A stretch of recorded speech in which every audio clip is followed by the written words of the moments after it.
बात कीजिए, इसमें वेट लिफ्टिंग है, बॉडी बिल्डिंग है, कैरम है।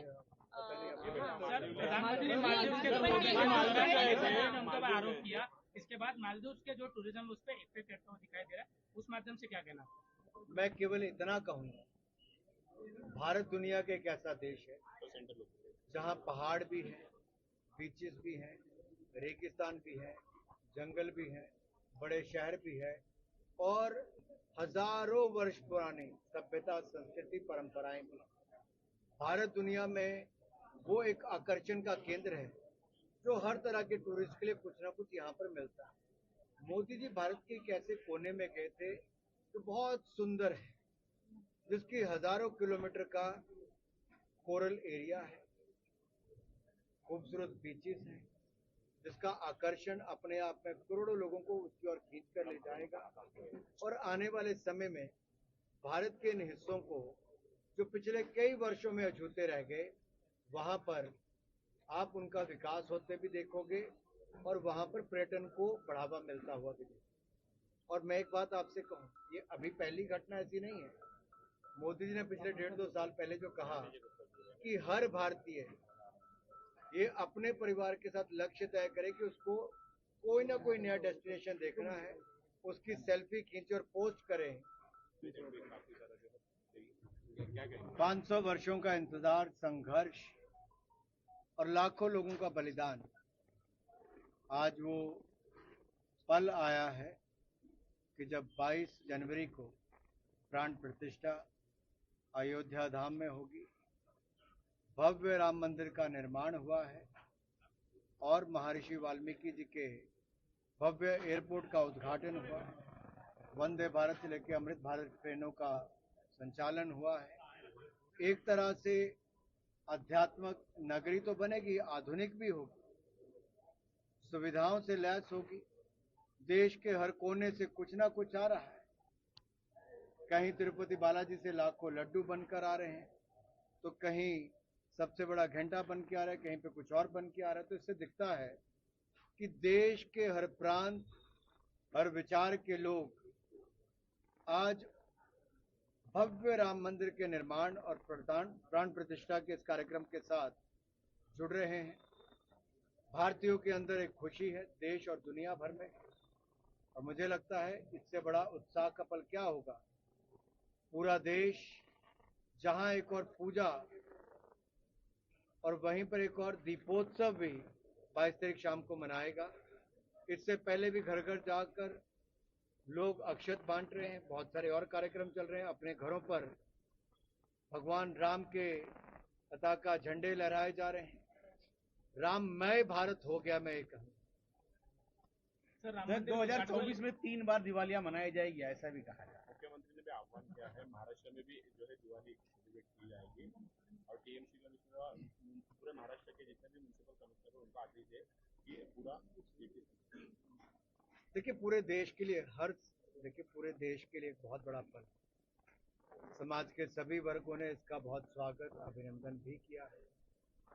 और हम भी चाहते हैं कि जब इतने वर्षों का लंबा इंतजार खत्म हुआ और कोविड काल के समय जब 2 सालों में लोगों का घर बनकर तैयार नहीं हो पाता है, उन्हीं 2 सालों में कर्तव्य पथ, नया संसद भवन, भारत मंडपम, यशोभूमि से लेकर अब भव्य राम मंदिर का निर्माण भी हुआ।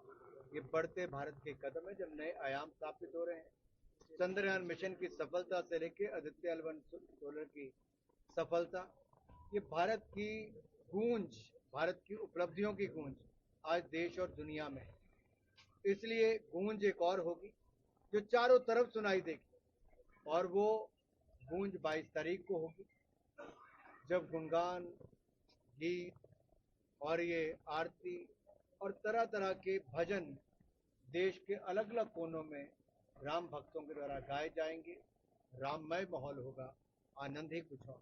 राम मंदिर के उद्घाटन है और महाराष्ट्र के लोग, महाराष्ट्र में वृत्तवाहिनी है लोकशाही मराठी करके, इसका 30 दिन के लिए ब्रॉडकास्टिंग जो है रुकाया गया है। क्या कहेंगे आप इसके बारे में? ब्रॉडकास्टिंग नियमों के अनुसार जो होगा उसकी कार्रवाई हुई।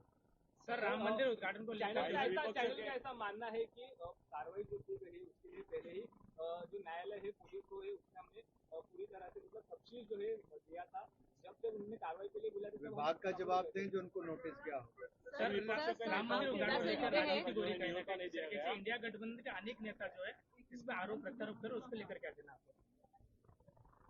राम मंदिर को मैं लेके इतना ही कहूँगा, ये राजनीति नहीं, आस्था का विषय, ये लड़ने के लिए नहीं, जोड़ने का काम।